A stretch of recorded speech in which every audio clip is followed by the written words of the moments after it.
आणि प्रेक्षक हो, हे सगळं अत्यंत धक्कादायक आहे। अनेक वर्ष खपून, अनेक वर्ष अभ्यास करून आपली पदवी मिळवणाऱ्या ज्या डॉक्टरांना रुग्णसेवेचा वसा आहे, ज्या डॉक्टरांनी कठोर परिश्रम करून ही पदवी प्राप्त केली आहे, त्यांच्यावरती हा फार मोठा अन्याय आणि रुग्णांच्या जीवाशी खेळ आहे। माझे सहकारी आमचे नागपूरचे प्रतिनिधी अखिलेश हळवे आपल्याबरोबर आहेत। अखिलेश, आपली ओळख महाराष्ट्राला कशी करून देऊ? डॉक्टर अखिलेश हळवे की झी24 तासचे प्रतिनिधी अखिलेश हळवे? हे सगळं इतकं धक्कादायक आहे अखिलेश। फक्त 25,000 कुणालाही डॉक्टर होता येतं। आता कारवाईला सुरुवात झाली आहे। नागपुरातल्या या आरोपींचं नक्कीच धाबा दणाणला असेल, काय सांगा? आपण अखिलेश हळवे यांच्याशी आता बोलणार आहोत, ज्यांनी स्वतः या सगळ्या रॅकेटचा पर्दाफाश केलेला आहे। त्या अखिलेश हळवे यांच्याकडे आपण पुन्हा एकदा जाऊयात। संपर्क त्यांच्याशी आपला झाला। अखिलेश, कारवाईला काय सुरुवात झाली आता? अजित, सध्या तरी नागपूरला कुठल्या कारवाईची सुरुवात झाली नाही, पण कुठेतरी एक प्रेरणा, कुठेतरी एक चांगली पाऊल राज्य सरकारने घेतलं असं म्हणायला हरकत नाही। आणि गिरीश महाजन, वैद्यकीय शिक्षण मंत्री, यांनी जे सांगितले की राज्यातल्या सर्व डॉक्टरांची डिग्री तपासणार, इतकंच नव्हे तर बोगस डॉक्टरांकरता शोध मोहीम राबवणार, हे अतिशय चांगलं पाऊल आहे। पण हे करत असताना ह्या डॉक्टरांना ज्या ठिकाणून डिग्री मिळते, हा जे बोगस डॉक्टर बनवण्याचा जो कारखाना आहे, तिथून खरं सुरुवात करायला हवी। ही डिग्री मिळते कशी? हे जे संबंधित लोक डिग्री विकणारे लोधेसारखे आहेत, हे डिग्री देऊ कसे शकतात? यांना कुठला अधिकार असा का डिग्री विकण्याचा मिळाला आहे? इथून सुरुवात करायला हवी। आणि इथून सुरुवात जर का केली तर मग एक मोठं ह्याच्यातनं पूर्ण घबाड बाहेर निघेल। कारण बोगस डॉक्टरांवर कारवाई करणं तर आवश्यक आहेच। हा डॉक्टरांचा पूर्ण जो सुळसुळाट पूर्ण राज्यात झाला, ठिकठिकाणी खासकर ग्रामीण भागात, त्याच्यावर कारवाई करणं गरजेचं आहेच। पण हा जो कारखाना, ज्या कारखान्यात हे सर्व बोगस डॉक्टर निघतात, त्या कारखान्यावर आधी कारवाई करायला हवी। आणि तिथून ज्या कारखान्यावर कारवाई झाली तर असे किती डॉक्टर राज्यात आहे, नागपुरात आहे, विदर्भात आहे, ठिकठिकाणी आहे, याची सगळी माहिती मिळेल। आणि त्यानंतर मग कारवाई करणं अतिशय सोपं जाईल। यासंबंधी अजून एक महत्त्वाचा पाऊल आरोग्य विद्यापीठाने घेतलं आहे। आणि आरोग्य विद्यापीठाने घोषणा केली की त्यांनी या पूर्ण प्रकरणाच्या सखोल चौकशीचे आदेश दिले आहेत। या पूर्ण प्रकरणात सखोल चौकशी करणार आहेत असते। या डिग्री कुठून येते, कोण देतं, किंवा ह्यांना कुठल्या अधिकाराने दिली जाते, या सगळ्या प्रकरणाची चौकशी करण्याचा निर्णय राज्याच्या आरोग्य विद्यापीठाने घेतला। त्यामुळे कुठेतरी आपल्या बातमीचा इम्पॅक्ट देखील होतो आहे। आणि याकरता त्यांनी 3 सदस्यीय समिती देखील स्थापन केली आहे। ही समिती नागपुरातली असेल, नागपुरातले अधिकारी असतील, नाशिकमधले असतील, आणि हे सर्व अधिकारी ठिकठिकाणी जातील, या सगळ्या ज्या डिग्री देणारे लोक आहेत ह्यांची चौकशी करतील, ह्यासंबंधीची सगळी माहिती घेतील। आणि हा गोरखधंदा गेल्या अनेक वर्षापासून कसा सुरू आहे ह्याची माहिती घेतील। आणि कुठेतरी त्या निमित्ताने हे जे डिग्री देणारे कारखाने आहे ते बंद व्हायला मदत होईल। त्यामुळे एकूणच राज्याचं आरोग्य विद्यापीठ असेल किंवा शिक्षण मंत्री असेल, या सगळ्यांच्या माध्यमाने कुठेतरी कारवाईला सुरुवात झाली आहे। नागपूरला जरी अजून तसं कुठे दिसत नसलं तरी मात्र मंत्र्यांच्या माध्यमाने किंवा आरोग्य विद्यापीठाच्या माध्यमाने त्याची घोषणा झाली आहे। आणि आता कारवाई लगेच सुरू होईल अशी अपेक्षा करायला हरकत नाही। अजित, डॉक्टर अखिलेश हळवे, तुम्हाला ही पदवी मिळाली आहे। ही पदवी या सगळ्या लोकांच्याकडून तुम्ही जी पदवी मिळवली आहे, हे सगळं करत असताना या लोकांशी जेव्हा तुम्ही संपर्क साधला, या लोकांना जेव्हा तुम्ही भेटलात, त्यांच्याशी नेमकं काय बोलणं झालं होतं? आणि त्यांनी लगेच तुम्हाला सांगितलं की आपण प्रॅक्टिस सुरू करू शकू? अखिलेश, आत्ता या सगळ्या विषयावर चर्चा करतानाच एक अत्यंत महत्त्वाची बातमी आपल्या हाती आलेली आहे। वैद्यकीय शिक्षण मंत्री आणि आरोग्य विद्यापीठानं या सगळ्याची गंभीर दखल घेतलेली आहे। झी24 तासनं या सगळ्याचा पर्दाफाश केल्यानंतर अखिलेश, आत्ता चौकशी करतात 3 सदस्यांची समिती नेमण्यात आलेली आहे। या बोगस डॉक्टर प्रकरणाची सखोल चौकशी करण्यात येणार आहे।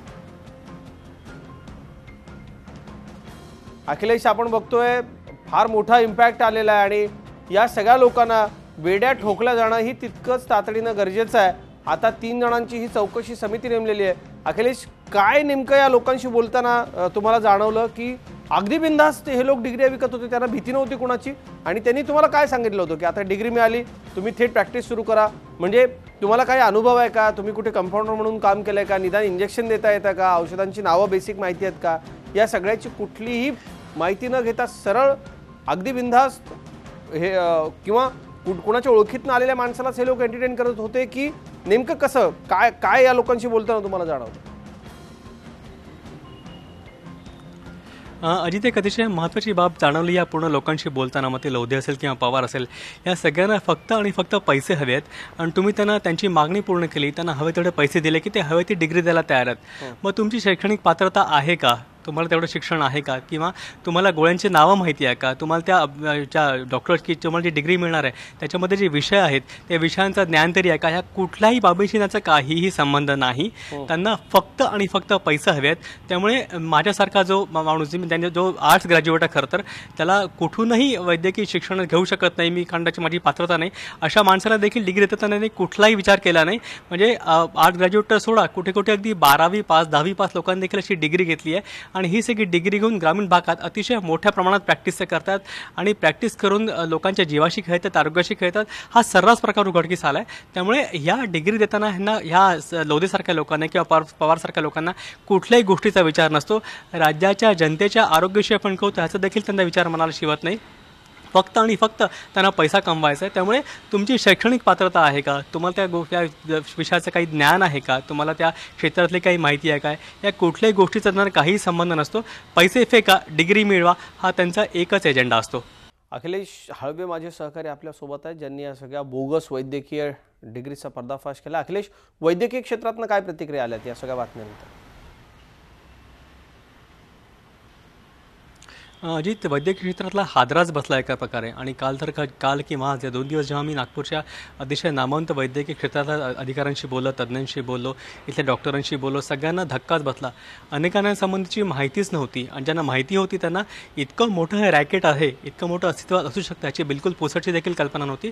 त्यामुळे हे रॅकेट उघडकीला आणल्याबद्दल त्यांनी G24 तासचे अभिनंदन तर केलंच. पण ह्या एवढ्या मोठ्या प्रकारे असे बोगस डिग्री मिळू शकते, किंबहुना पैसे फेकल्यावर तुम्हाला हवी ती डिग्री हवे त्या पैशाला मिळू शकते.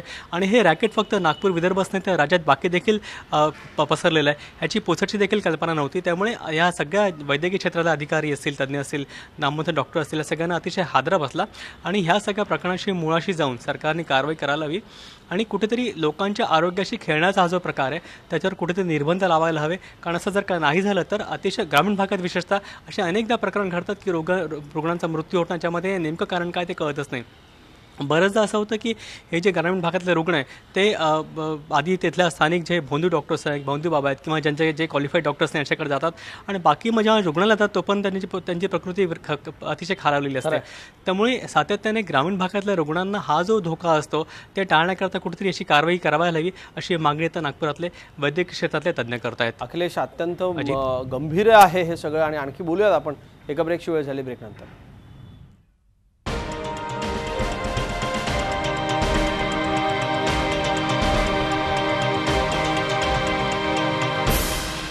बोगस डिग्रींचा पर्दाफाश G24 तासने केला. अखिलेश, या सगळ्यात एक गोष्ट फार महत्त्वाची आहे, ती म्हणजे आता समिती नेमली गेली 3 सदस्यांची.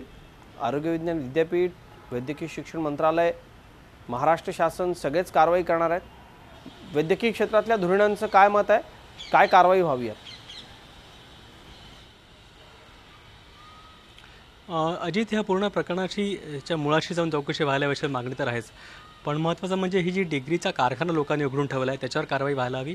आणि हे ज्यांनी आजपर्यंत ज्या लोकांनी ह्यांनी डिग्री दिली आहे, उदाहरण द्यायचं म्हटलं ज्या लोधेंना आपण भेटलो होतो त्या व्यक्तीने असं दावा केला होता की दर महिन्याला 5 ते 6 डिग्री अशा प्रकारे देतो. तर आजवर ज्या लोकांनी ह्यांनी डिग्री वाटली ह्या सगळ्या लोकांची चौकशी व्हायला हवी. हे लोक आज प्रॅक्टिस करतायत का ह्याची चौकशी व्हायला हवी.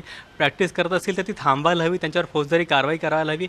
आणि लोधेसारखे जे लोक आहेत जे पैसे देऊन चोरस डिग्रीचा वापर करतात, डिग्री द्यायचा कारखाना ज्यांनी उघडला त्यांच्यावर देखील कारवाई करायला हवी आणि सखोल चौकशी व्हायला हवी, सखोल तपास व्हायला हवा.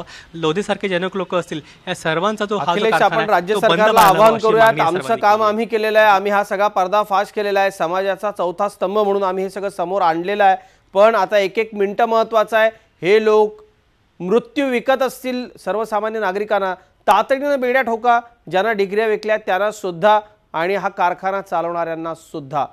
पुन्हा एकदा मी आपलं अभिनंदन करतो डॉक्टर अखिलेश हळवे. आमचे प्रतिनिधी अखिलेश हळवे यांनी आपला जीव धोक्यात घालून हे सर्व स्टिंग केलंय आणि तातडीनं राज्य सरकारने त्याची दखल घेतली. राज्य सरकारचं अभिनंदन. पण सगळ्यांना बेड्या पडायलाच हव्या. धन्यवाद. यानंतर या पुढच्या बातमीपत्रामध्ये ताज्या बातम्यांसह आपण भेटणार आहात माझे सहकारी हेमाली मोहिते यांना. धन्यवाद.